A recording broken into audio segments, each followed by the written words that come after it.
नमस्कार, one India Hindi में आपका स्वागत है। महाराष्ट्र के पूर्व सीएम देवेंद्र फडणवीस ने शरद पवार पर पलटवार करते हुए कहा कि शरद पवार ने इस सरकार को बनाया है, लिहाजा वो इसका बचाव कर रहे हैं।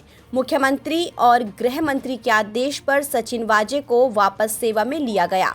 पवार साहब सच्चाई से मुंह मोड़ रहे हैं। बीजेपी नेता ने कहा कि इस मामले में तब तक निष्पक्ष जांच नहीं हो सकती जब तक कि महाराष्ट्र के गृह मंत्री अपने पद पर बने रहेंगे।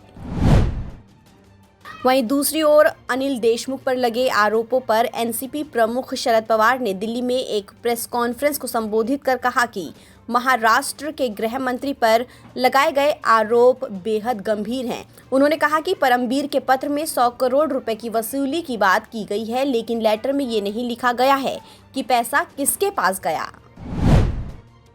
पीएम मोदी ने रविवार को बंगाल के बांकुरा में जनसभा को संबोधित किया। इस दौरान पीएम मोदी ने कहा कि बांकुरा की ये तस्वीर साक्षी है कि बंगाल के लोगों ने ठान लिया है कि 2 मई दीदी गई। पीएम ने आगे कहा, आसोल परिवर्तन बंगाल का गौरव को बढ़ाने के लिए। दूसरी ओर सीएम ममता बनर्जी ने पूर्वी मेदिनीपुर के दक्षिण कोंटाई में जनसभा को संबोधित किया। जनसभा को संबोधित करते हुए सीएम ममता ने कहा कि मैं दुनिया का सबसे बड़ा गधा हूं, क्योंकि वक्त रहते मैं गद्दार यानी शुभेंदु अधिकारी को पहचान नहीं पाई। उसने हमें धोखा दिया है।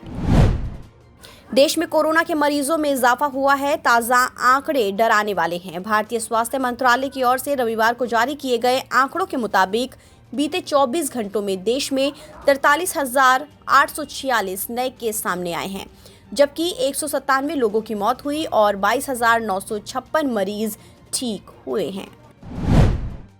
Lok Sabha speaker Om Birla corona positive पाए गए हैं। उन्हें दिल्ली एम्स कोविड सेंटर में भर्ती कराया गया है। एम्स की ओर से दी गई जानकारी के मुताबिक ओम बिरला को 19 मार्च को कोविड पॉजिटिव पाया गया था। उन्हें 20 मार्च को एम्स में भर्ती कराया गया। उनकी हालत स्थिर है। राजस्थान सरकार ने कोरोना की दूसरी लहर को देखते हुए प्रदेश के 8 शहरों में नाइट कर्फ्यू लगाने का फैसला लिया है।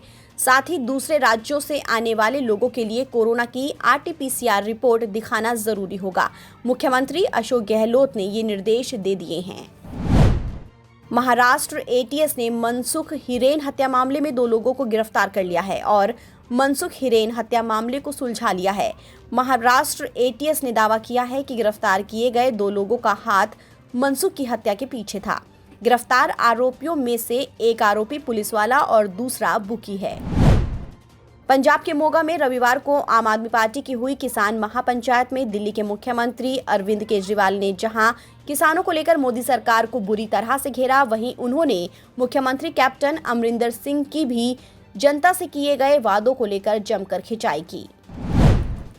यूपी के गोरखपुर में आयोजित किसान मेले में सीएम योगी ने विपक्ष पर जमकर हमला बोला। सीएम ने कहा कि कुछ स्वार्थी लोग किसानों को भड़का रहे हैं, जिसकी वजह से किसान परेशान हो रहे हैं। जिन लोगों ने अपने शासन में किसानों के लिए कुछ नहीं किया, वो लोग आज सवाल उठा रहे हैं। फिलहाल इस खबर में इतना ही। देश और दुनिया की तमाम खबरों के लिए आप बने रहिए वन इंडिया हिंदी के साथ।